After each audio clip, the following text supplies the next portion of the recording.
प्रधानमंत्री आवास योजना ग्रामीण की पात्रता के नियम अब और सरल कर दिए गए हैं। सरकार ने ये साफ किया है कि जिन ग्रामीण परिवारों के पास फ्रिज, मोटरसाइकिल या फिर 15,000 रुपए प्रतिमाह तक की आय है, अब वे भी इस योजना का लाभ उठा सकते हैं। कृषि मंत्री शिवराज सिंह चौहान ने इस फैसले का स्वागत करते हुए कहा, यह फैसला देश के करोड़ों गरीबों के लिए खुशखबरी है।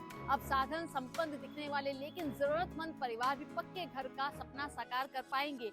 सुनिए शिवराज सिंह ने और कुछ क्या कहा।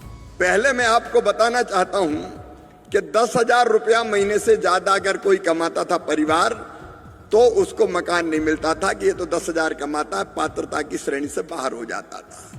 अब 10,000 रुपया तो देवा भाऊ कह रहे थे लखपति दीदी की बात। अब लखपति दीदी बनाएंगे तो पैसा तो ज्यादा कमाएंगे ही, और ज्यादा कमा लिए तो क्या मकान से वंचित कर देंगे।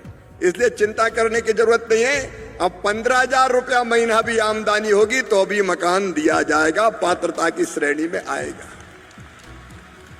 पिछली बार एक नियम और बना था कि जिसके पास 2 व्हीलर है, मोटरसाइकिल, स्कूटर, बाइक, उसको मकान नहीं देंगे। अब आप बताओ बहनों और भाइयों, बिना 2 व्हीलर के कोई परिवार बचा है क्या? अरे मजदूरी करने जाता तो ठाठ से जाता है, 2 व्हीलर पे ही जाता है, वैसे थोड़ी जाता है। और इसलिए अब ये फैसला कर लिया कि 2 व्हीलर भी अगर कोई के पास होगा तो उसको भी मकान दिया जाएगा। ठीक है कि नहीं बताओ?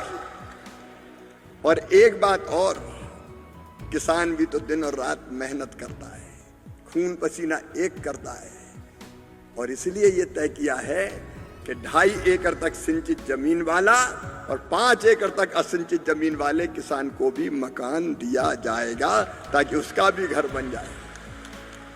और इसलिए इस क्राइटेरिया के हिसाब से सर्वे हो जाए और आप वेरिफिकेशन कर लें तो फिर से ये सिलसिला प्रारंभ किया जाएगा।